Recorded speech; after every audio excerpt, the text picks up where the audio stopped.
I found myself in the story that Lita just read. Maybe you're in the story as well. Maybe you're one of three characters in the story. Mary. That's who I've been this week. Mary. Jesus shows up at Bethany a few days after Lazarus has died. The funeral is over. The leftovers from the Helping Hands meal have already been eaten or sent home with relatives to eat on their travels. The only thing left are the salty tears of grief stringing down the faces of Mary and Martha, and the few friends or the neighbors who are still around to help them in these days of their grief-induced fog. And when Jesus arrives in Bethany, Mary runs out to him and falls at his feet. And she says something that millions of believers have said through the ages since then. Lord, if you had been here, my brother would not have died. Two little heartbreaking words. Lord, if. A headline this week in the Huffington Post. Hurricane Sandy presents complex questions to clergy and faithful as victims try to cope. Disaster, loss of life. Why? As Harold Kushner put it so many years ago, why do bad things happen to good people? Or as the philosophers of religion put it, if we have an all-loving and all-powerful God, then why? Those are theoretical ways of putting the question. But Mary, with a lump in her throat, on her knees in front of Jesus, she's in no position to be theoretical. She puts it the way you and I would put it when the phone rings in the middle of the night, or we hear heartbreaking news. Lord, if you had been here, my brother would not have died. Lord, if. I wonder if that's what Roberto, who Ginger mentioned at the beginning of the service, has been saying this week. Some of you will remember Roberto and his daughter Savannah, who became such an enthusiastic member of our children's ministry. She latched onto Faith, our children's minister, and wouldn't let go. I married 2 years ago Roberto and Vashni after they joined the church, and then a career change took them to Washington, D.C., and I got an email from him once saying that they had settled on a church in D.C. where they went regularly, but they would often look at each other and shake their heads and say, it's not Duke Memorial. Yesterday, I got an email from Roberto telling me that his wife Vashni had died earlier that week of cancer. A young woman in her 30s, a new stepmom, a new wife, a new career. Someone,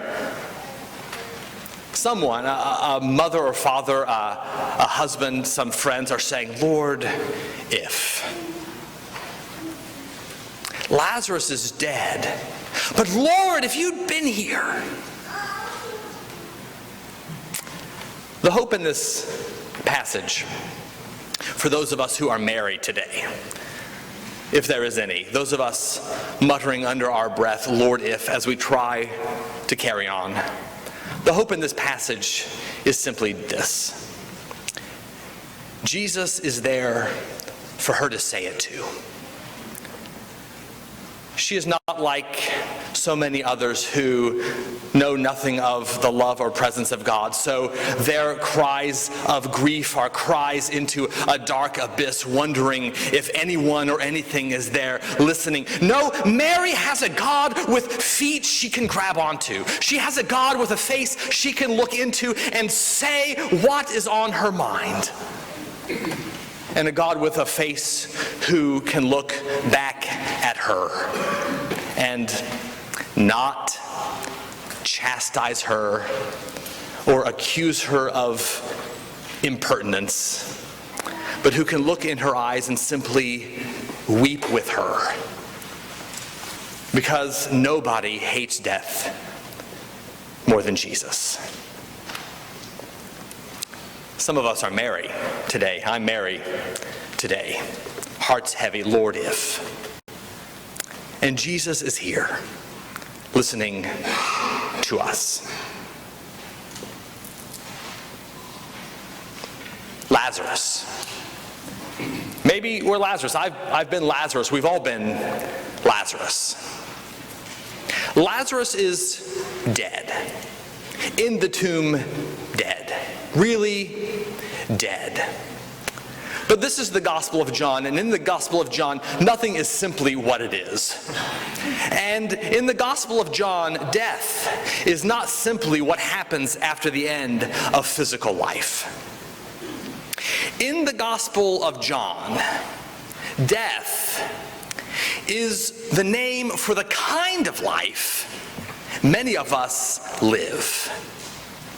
Death is the name for life turned in on itself. Death is the name for life walled off from God and from others. Death is the name for life that has turned its back on God's love and God's purposes. Death is the name for the kind of life that lives in darkness. Death is the name for life that is without hope. Death is the name for life that is at a dead end. Some of us are Lazarus at that dead end.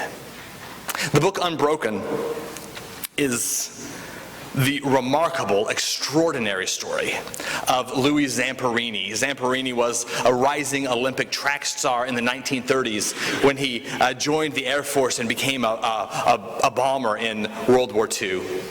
His plane crashed over the Pacific, and he and the pilot of the plane survived for 40 days in the ocean on a 3-foot by 6-foot raft, drinking rainwater and eating albatrosses that landed on them. They were finally rescued by Japanese soldiers, and for the next 2 years spent their lives in Japanese POW camps, where daily they were subjected to the most brutal, demeaning, humiliating treatment. The name of the book is Unbroken, but when Louis Zamperini got home to California, he was broken. His life was in absolute shambles. Every night in his dream, that vicious guard called the Bird came at him again with that belt buckle swinging at his head. Louis began drinking himself into oblivion every day. He got married hoping this would start a new life, but he just became an angry, bitter, vicious husband who one time shook his baby and another time woke up on his wife, choking her as he dreamed of retribution to his captors. Louis' life was at a dead end. And then one day in Los Angeles, a young, spry, energetic, 30-something-year-old evangelist named Billy Graham came to town. And Louis' wife convinced Louis to come to the revival. He never would have come, but he was interested in science, so she told him that Graham talks a lot about science. He wasn't talking about science. Louis discovered that he was talking about Louis. He was talking about the dead-end life Louis was living. Louis knew his life was death. He knew he was Lazarus. And here in front of him, this young preacher, through the voice of this young preacher, Jesus was saying to Louis exactly what Jesus had said to Lazarus: come out of that darkness of death and be alive. Of course, Graham was saying, come on, come to the altar. You've heard Jesus. And Louis came. It was one of those dramatic storybook conversions. He went home that night, never had another nightmare, poured all his liquor down the drain, never touched alcohol again, set up a camp for youth at risk and saved thousands of kids from living the kind of life that he lived, wrote letters of forgiveness to the captors who beat him. Louis was now, as the Gospel of John would put it, alive with a capital A. The darkness is different for each one of us. This death manifests itself differently in each of our lives, but the voice of Jesus is the same. The voice of the one who hates death more than anyone. The voice of the one who called out to Lazarus to be alive from the dark death of the tomb. That voice still speaks, echoing in the stone-cold walls of the tombs of our hearts. Come out of that death, that darkness, and live. Some of us are Lazarus. I've been Lazarus. We've all been Lazarus. Jesus is still Jesus, and his summons to life doesn't stop. But most of us, like Louis, will not have a storybook conversion, a life-changing, in-the-instant turnaround. Most of us, when we come to faith and decide that we want to hang out with Jesus, for most of us, it'll be just a beginning. Bad habits won't break overnight. Wounded memories and broken hearts won't be healed in an instant. Most of us, in fact, will be like Lazarus. We will hear the voice and walk out alive, but did you notice when he came out, he was still bound in the cloths of the grave? And that unbinding, for most of us, will take time. That's why God needs each one of us to be the third character. Not really a character, really, but a group of characters. They don't have names. They're the ones just hanging around, watching the spectacle, curious, wondering what's going to happen next, standing around when Jesus says, Lazarus, come out. The ones watching Lazarus walk out of the grave, still bound in those cloths. The ones to whom Jesus turns and says, unbind him, let him go. Only Jesus can call the dead back to life, but all of us can join in this great good work of unbinding. In fact, I think this is where the church starts. Yeah, there are other places where theologians say the church really starts, and there's this thing called the Great Commission, but I think this is the first commission. This is where the church shows up. Unbind him and let him go. When a Stephen minister sits for a year, week after week, with someone in grief, praying with them, crying with them, listening to them, she is an agent of God's unbinding.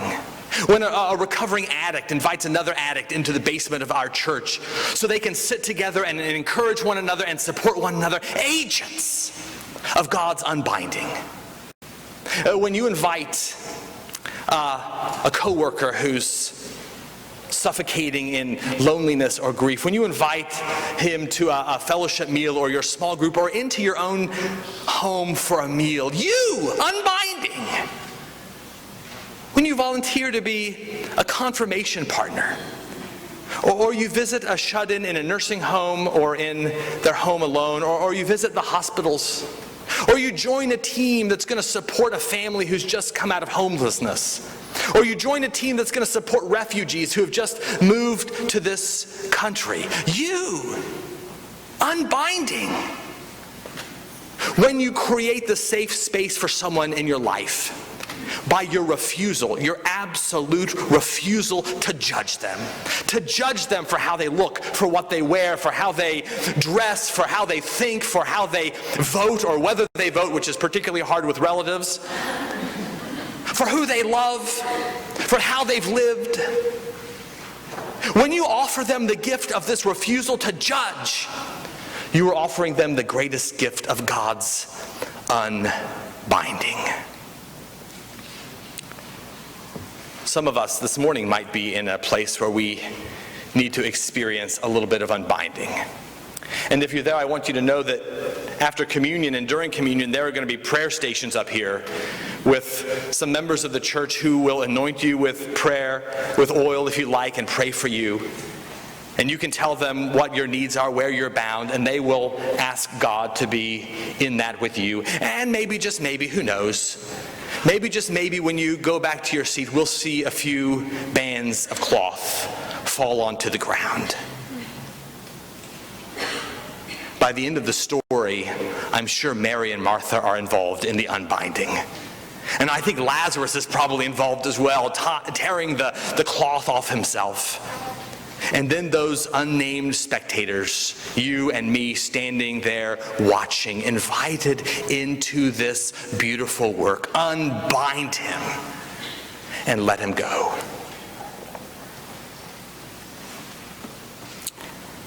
Are you in this story today? I am. Mary, Lord, if. Hearts heavy, Jesus there. Lazarus, once dead, now alive. Are you in this story? Or those standing around, invited to become participants in God's great work of unbinding a bound, broken world? I want to be that. I want to do that. Yes, that. Amen.